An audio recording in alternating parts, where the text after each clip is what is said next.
Dünya haritasını hiç inceledin mi?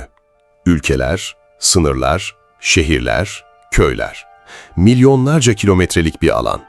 Yeterince paran ya da gücün olsa her yerini karış karış gezebileceğini düşünüyorsun, değil mi?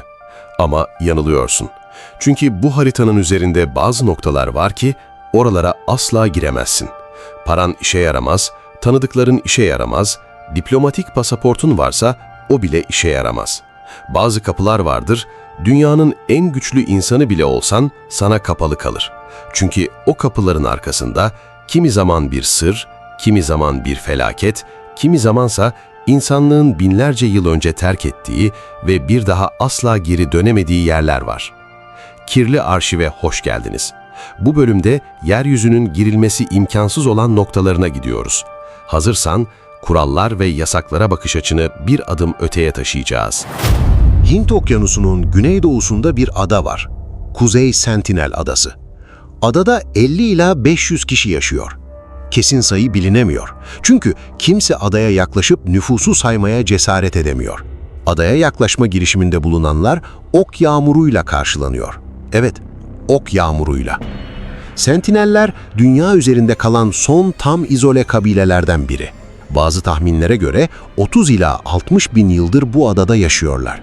Ateşli silahın, cep telefonunun, uçağın, internetin ne olduğunu bilmiyorlar. Bildikleri en gelişmiş teknoloji, yay ve okun nasıl kullanıldığı. 2004 tsunamisinden hemen sonra Hindistan hükümeti hayatta kalanları kontrol etmek için adaya bir helikopter gönderdi. Helikopteri oklarla karşıladılar ve adaya inmesine müsaade etmediler. Sentineller büyük tsunamide hayatta kalmıştı ve yardıma ihtiyaçları olmadığını son derece net bir şekilde ifade etmişlerdi. 2006'da teknesi sahile vuran 2 balıkçı burada hayatını kaybetti. 2018'de Hristiyan misyonerliği amacıyla adaya illegal yollardan gelen bir Amerikan vatandaşının cesedi hala bulunamadı. Peki bu insanlar yabancılara karşı neden bu kadar sert tepki veriyor?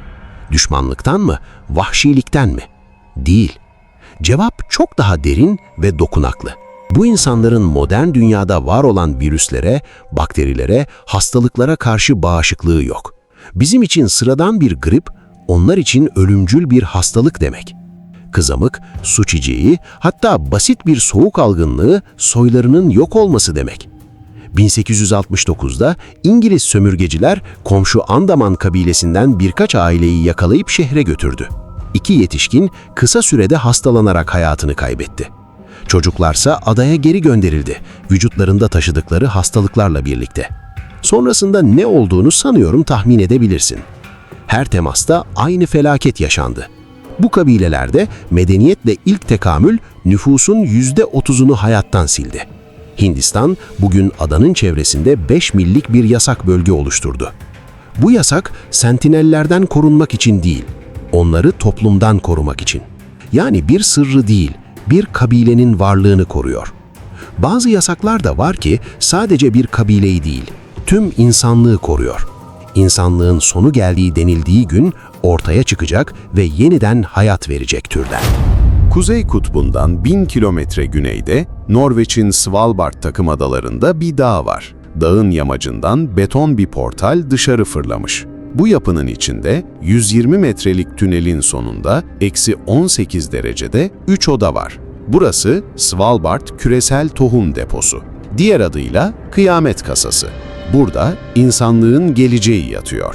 Suriye'nin buğdayı, Tayland'ın pirinci, Peru'nun patatesi, Meksika'nın mısırı, dünyayı besleyen neredeyse her tarım ürününün bir kopyası dondurulmuş halde bu karanlık odada saklanıyor. Neden mi? Büyük bir savaş, bir iklim felaketi, salgın ya da bir süper volkan patlaması. Yüzyıllardır geliştirilen, seçilip iyileştirilen tarım ürünlerini yok edebilir. Bu ürünlerle birlikte tohumlar da yok olacağı için tekrar üretim imkansız hale gelir. Kıtlık başlar. Nitekim 2015'te Suriye İç Savaşı sırasında Orta Doğu'nun en büyük tohum koleksiyonlarından biri olan Halep'teki Gen Bankası yerle bir edildi. Bilim insanları Svalbard'a başvurdu, kopyalar gönderildi ve koleksiyon Fas'ta yeniden kuruldu. Kasa, varoluş amacını kanıtlamış oldu. İşte bu yüzden kasaya Teknik personel bile yalnızca yeni örnekler teslim edildiğinde girebiliyor. Turistlerin, gazetecilerin, hatta araştırmacıların bile girmesi yasak. Çünkü en ufak bir küf, bir bakteri, yetkisiz bir nefes, yüzyıllarca biriken genetik çeşitliliği yok edebilir. Yasak burada bir otoriter refleks değil. Gezegen ölçeğinde bir hijyen kuralı. Kapı kilitli ve bu kilit insanlığın gelecekteki açlığına karşı koyduğu tek kalkan. Bir de insanları teknolojik olarak ayakta tutan gizli kapılar var. Arkasında yalnızca gizem değil, güç ve komplo teorileri saklanıyor. ABD'nin içinde Nevada çölünde 26.000 kilometrekarelik bir alan var. Hava Kuvvetleri Test Sahası. Diğer adı Alan 51. ABD hükümeti böyle bir üssün varlığını 2013 yılına kadar resmi olarak kabul etmedi. 2013'te gizliliği kaldırılan CIA belgeleri üssün var olduğunu ve gizli uçakların test edildiğini ilk kez doğruladı. Peki insanlar yıllarca bu gizli bölgenin içinde ne hayal etmişti? Uzaylılar, uçan daireler, donmuş varlıklar, ele geçirilmiş uzay gemileri. Aslında gerçek bu hayallerden daha etkileyiciydi. U-2 keşif uçağı burada test edildi. Sovyet füze menzilinin çok üzerinde 21 kilometre yükseklikte uçan bir araç. Tarihin en hızlı uçağı SR-71 Blackbird ve dünyanın ilk radar görünmez uçağı F-117 buradaydı. Bu araçlar o dönem için o kadar ileri bir teknolojiydi ki test uçuşlarına tanık olanlar gördüklerine inanamadılar. 2019'da internette Alan 51'e baskın adıyla bir etkinlik ortaya çıktı. 2 milyondan fazla insan etkinliğe katılacağını ilan etti. Ama katılan insan sayısı birkaç düzineydi. Alan 51'in kapısının önünde selfie çektiler ve dağıldılar. Bu sayede hayaller ve gerçekler adına son nokta konulmuş oldu. Silah ve teknoloji için konulan bir yasak anlaşılabilir. Peki ya yasak, insanlığın geçmişinin saklandığı yere konulursa? Roma'da, Vatikan'ın altında uzanan koridorlarda 85 kilometrelik bir raf var. Bu rafların içinde yüzlerce yıllık mektuplar, yasaklı belgeler, mühürlü dosyalar ve insanlığın en güçlü isimlerinin sırları saklanıyor. Burası Vatikan Apostolik Arşivi. Yüzyıllar boyunca dünyanın en gizemli yerlerinden biri oldu. Kayıp İncil'lerin burada saklandığı söylendi. Şeytan çıkarma ayini kayıtlarının burada olduğu söylendi.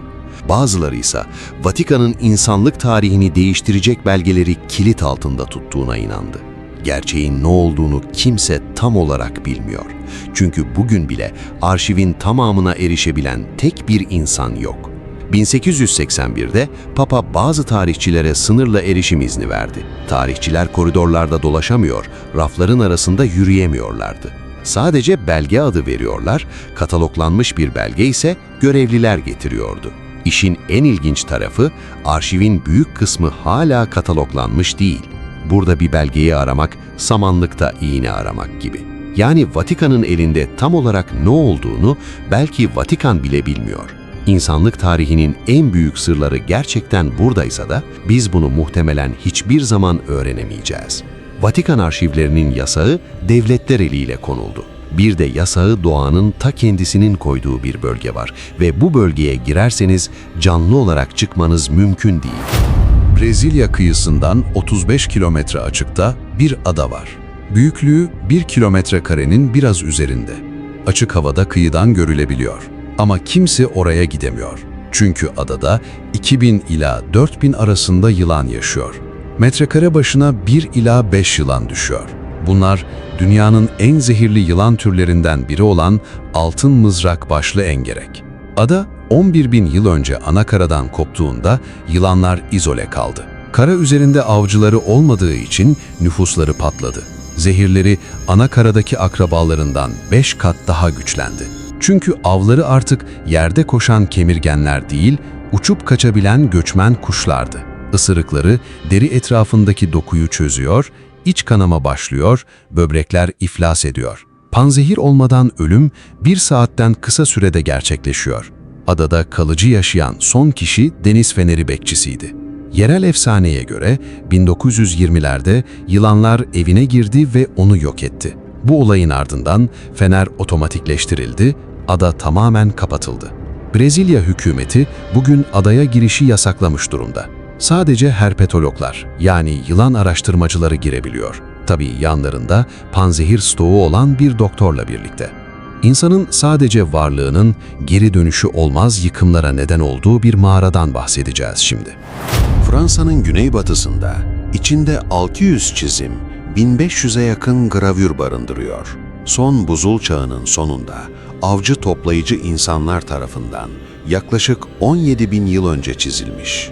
Boğalar, atlar, geyikler, bizonlar, soyut semboller.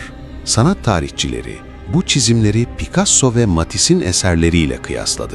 Kırmızı için demir oksit, siyah için manganez kullanılan boyalar, mağaranın istikrarlı mikro iklimiyle 17.000 yıl boyunca korundu. Sabit sıcaklık, sabit nem, güneş ışığı ve hava akımı yok. 1940'ta 4 genç bu mağarayı keşfetti ve mağara 1948'de halka açıldı ve sonraki 15 yılda günde 1800 kişi tarafından ziyaret edildi. Ama binlerce insanın nefesi mağaranın nemini değiştirdi. Karbondioksit duvarların asitliğini artırdı.